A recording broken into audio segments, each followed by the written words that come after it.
the race through oneness from the fall. Hello, and thanks for joining Southeast Speaks, a work of the Southeast Institute of Biblical Studies. Once a week, we meet with students, faculty, alumni, and friends who support the work of training gospel preachers. Enjoy today's discussion, and be sure to like, share, and subscribe. Hi, this is Greg Wanderman, and this is Southeast Speaks, a work of the Southeast Institute of Biblical Studies. And I am here today at the Connect Conference, and I have run into Doug Couch, a alumnus of the East Tennessee School of Preaching and Missions, our former name. How are you doing, Doug? I'm doing very well. Good to see you again. Good to see your daughter here. Oh, thank you. Yes, she is my helper today at the Connect Conference, and I guess she's the executive producer of this show. She calls the shots. She has the Herculean task of trying to make us look better. Yes. Well, good. Doug and I have been trying to get together for quite some time now to do this interview, and just so very happy that we ran into each other today. Greg, you're a great guy, and always good to see you, and I appreciate your work greatly. Appreciate the school, what they've done for me. Oh, good. Thank you. Tell us, Doug, just a little bit about your work, where you are, and how long you've been there, and all of that good stuff. Okay, I'm with the White Bluff Church of Christ. Been there since 95, so don't tell the brethren. I've been there 26 years. They might think, well, he's been here long enough. At 25, it expires. That's right. That's right. And I'm also one of the elders, so pulling double duty. It's a great church. They've been really good to us. We love them. I know they love us. How long have you been an elder? Okay, it's 2010, so about 11 years now. And do you find that to be a challenge to pull double duty? Yes, it adds more work, the mental toll, the behind the scenes. Brethren can't always see what is happening. Elders are privy to certain information and confidentiality, and so. Now, do you decide your own salary hikes, or do you leave the room? No, I step out of the room when they discuss that. That was a deal that I made with the congregation that I wouldn't enter into any. I wouldn't have a vote. So. Now, I've been down and spoken at White Bluff, a wonderful area and wonderful work. And the thing that I was struck by, of course, when you drive into town, you see the billboard, and it just feels like you're the main congregation there in town. Well, we are the largest building in the city. We have a population of about 4,000 people in White Bluff, in the metropolitan area. So. Okay. And you do a lot of great works there. I know you have a program where you feed folks and where you help out in the community a lot. I've been with some great churches, but this is the workingest congregation that I have ever been a part of. And they were doing this before I got here. So I've just tried to stay out of the way and not kill any of these good works. Well, you do a lot more than that, I know. Doug and I actually met at, he's going to kill me for saying it, the Tim Hall retreat, right? Yes, it's been a great work. Just a work of encouragement over the years. Every December, preachers and elders and deacons gather in Gatlinburg in Tim Hall. Fred Hardman alumnus. He was my RA a couple of years, so he's had mercy on me. So it's just really a great work of encouraging people in the Lord. And the one rule that he has, we can't discuss or argue about brotherhood problems. Our focus is on Jesus Christ, which is how it ought to be. Yeah. And the retreat's been a blessing to me. It's been a blessing to get to know you over the years. Tell us about your family. Debbie is my wife. We met at Teenage Christian Camp in Knoxville. She was a cook, and I was a counselor. And I was with the Maryville congregation at that time. My elders said, listen, a number of our young people are going to be at camp. You need to go there. And I look how God has used people and events and things into my life to bless my life. We have 3 daughters. The oldest lives there in White Bluff. Her husband is one of our deacons. They have 3 children. My middle daughter lives in Dixon County. My youngest daughter is married and lives in Chattanooga. Her husband is a youth minister at the great East Ridge congregation. All three of my girls went to Freed-Hardeman, and Christian education is very important. You have such a wonderful example and a great family. Of course, you mentioned that you went to Freed as well, and so tell us about that experience. Okay, I intended to be an engineer, and calculus made me veer in a different direction. I was always geared toward the math and toward the science, not in calculus. So I graduated with a biology major, but I minored in Bible and in chemistry. And I thought I would wind up in the mountains somewhere, working maybe as a game warden or as a park ranger, doing some kind of research. And I thought, well, I need to minor in Bible. You have to take Bible classes anyway. And it didn't work out that way. I was working as a chemist in Dalton, Georgia, when an older man asked me to be his silent partner and go out into the projects and teach poor people. And that ignited something in me that I had never known. Mm. And so that was my entrance into the ministry. Isn't that wonderful? And so how did that lead you into the work of being a gospel minister? Well, I was youth minister for the Maryville Church. And the very first day I was there, the very first Monday, I went door knocking with one of the elders, Brother Cleve Scarborough, who's now with the Lord. Great man. And the very first house we knocked on, the lady was Jehovah's Witness, and she was well versed in her doctrine. And she chewed me up and spit me out, and I was desperate. I didn't know how to answer her. And so I looked at Brother Scarborough and I said, Brother Scarborough, what do you think? He said, I think you're doing fine, Brother Couch. He knew what he was doing. Those elders suggested, if you want more Bible education, there's a school of preaching over at Carnes. If you will go there, we'll pay for your gas. Well, that was a no-brainer for me. And so that's how I wound up at the East Tennessee School of Preaching. And it's been one of the greatest blessings in my life. That's amazing. We're going to take a quick break. We'll come back and hear more about that after this. And we are going to hear a special message. Hello, my name is Will Hanstein, and I'm the Executive Director of the Southeast Institute of Biblical Studies in Knoxville, Tennessee. In Matthew chapter 9, verses 37 and 38, Jesus says, "The harvest is plentiful, but the workers are few. Therefore beseech the Lord of the harvest to send out workers into his harvest." In these two verses, Jesus communicates a very important concept to us. The problem is not with the amount of people who would be willing to obey the gospel. The problem is with the amount of people who would be willing to go and teach the gospel to them. So let me ask you a very important question. Have you considered becoming a gospel preacher? Here at Southeast, we have a no-cost, in-depth program of Bible study where you will learn how to communicate the gospel more effectively. At the end of your 2 years here, you will be awarded with a Bachelor of Biblical Studies degree, and we will help you find a sound congregation with which you can work. So let me ask you again, not have you considered becoming a gospel preacher, but would you consider becoming a gospel preacher? If so, visit our website at makingpreachers.com and fill out an application there. Come to Southeast, where preachers are made.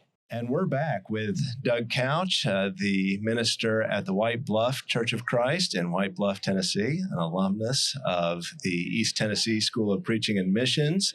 And you were just going to tell us some more about the experience at East Tennessee, now Southeast. You have a unique perspective, of course, because you attended both Freed and East Tennessee. And so tell us a little bit about some of the differences in the types of education. Both are wonderful, but they have differences, of course. Okay. They gave me the big picture in the Bible.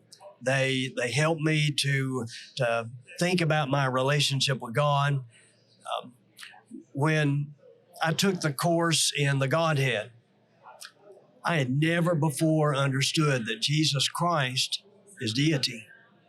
I always knew he was the Son of God. I grew up in a Christian home. And if my teachers in the local church where I grew up or at Freed-Hardeman, if they were talking about that, I guess I was asleep. That hit me in a very profound way. And so it taught me that I need to make Christ the central focus of everything I teach, everything I preach. All my actions should be to glorify Him. I need to really think about my walk with Jesus Christ. A Christ-centered ministry. Absolutely. It seems like everybody's so interested in either preaching one of their hobby horses, as they're called, or preaching whatever movie they saw that weekend, or talking about something very secular in the pulpit.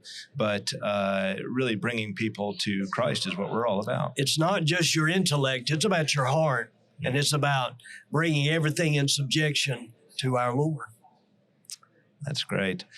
One of the things that we've been talking a lot with folks about is how did you deal with COVID as a congregation, and what steps did you take, and your congregation, do you feel like it's come through it stronger than it was before, or do you feel like there are steps that you need to now take to recover from those days? Okay, before COVID, our attendance was about 280, and when COVID began appearing in the news, we didn't know what we were dealing with. And so the elders made the decision, we're going to go online. Mm-hmm. And we stopped meeting for about 7 weeks. And when we resumed, we covered every other pew. We tried to separate so they could have physical distance. We still had our online services, first on Facebook. Now we're on YouTube, and there's a lot better picture, and I think people like it better. And we have had 75 of our members who came down with COVID. Mm. We had one person to die, our song leader, and he was only 51. We miss him deeply. He was a great guy, great song leader too.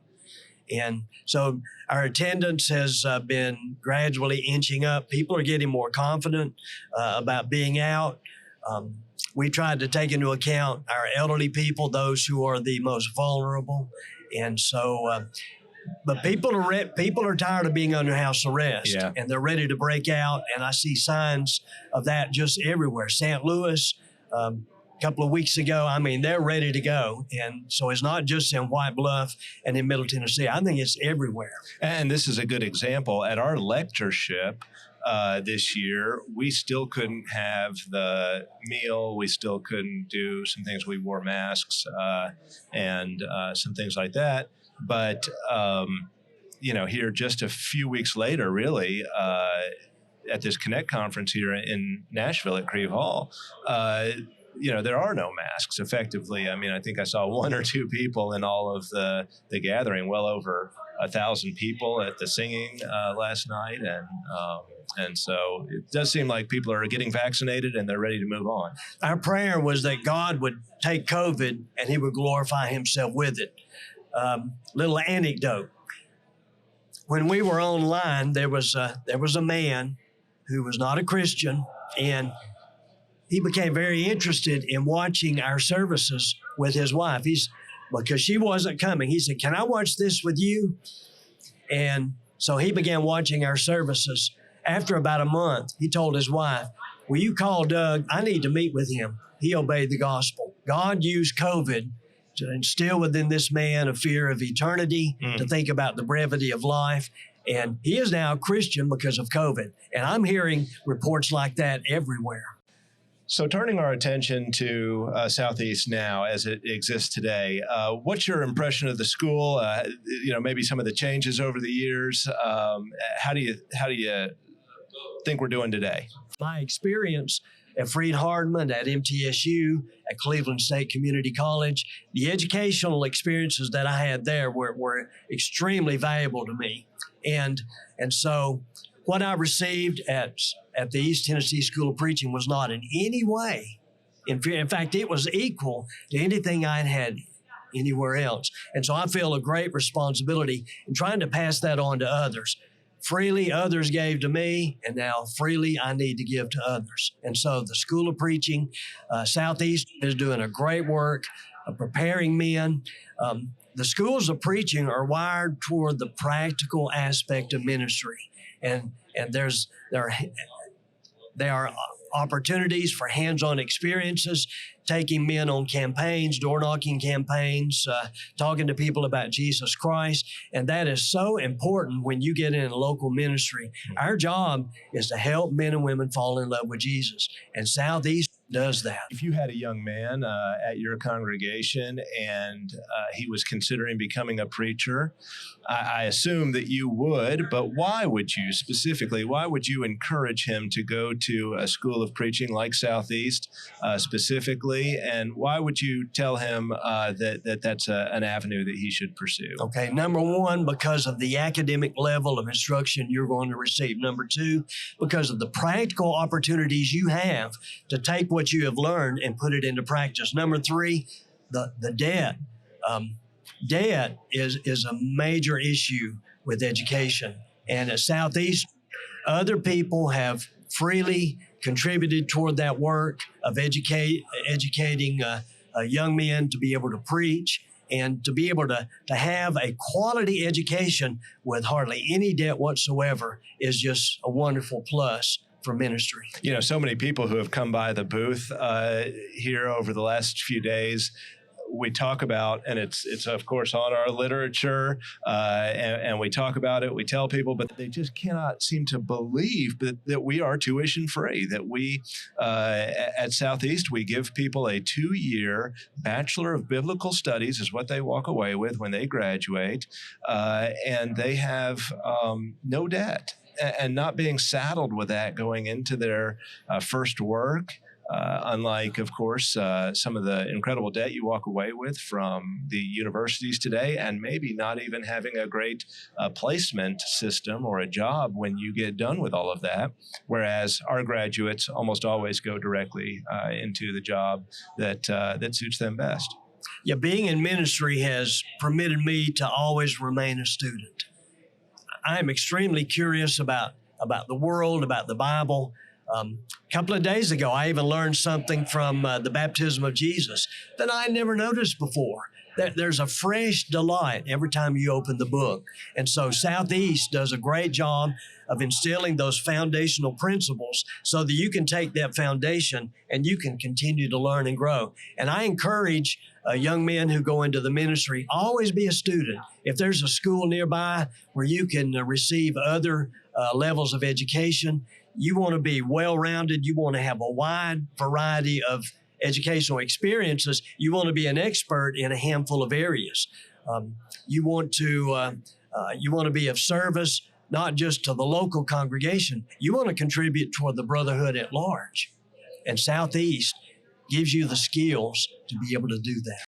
Well, I appreciate it so much. I appreciate you sitting down with us today, Doug. It's been great talking with you. You are, a great example of one of our graduates. Appreciate so much the work you're doing, and as you said, how you continue to pursue education, that you don't just rest on the information that you got at school. But one of the things I'm always impressed with when we meet in December at the Tim Hall retreat is how well prepared you are and the great new information that you always bring to us. And so just such a wonderful blessing to me to be your friend and to have the opportunity to chat with you today. I am grateful for the Carnes Church. It's a great congregation. I'm grateful for their elders, their visionaries, and the work that they are doing. They are having an eternal impact. And God is using the school, the elders, the instructors at the school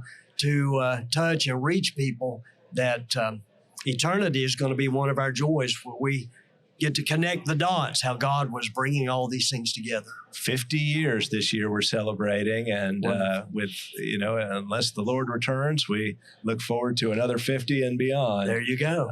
But look forward to having you. I know we're going to get you on the lectureship here soon, and so looking forward to that as well, and just a blessing to run into you today. Yes, great to see you again, brother. I love you, and I appreciate you. Love you, brother. All right. Thanks again for joining us today on Southeast Speaks, and we hope you've enjoyed this episode. If you have, be sure to like, share, and why not subscribe so you can get notified when we have interviews with students, faculty, alumni, and supporters of Southeast. Thank you and have a blessed day.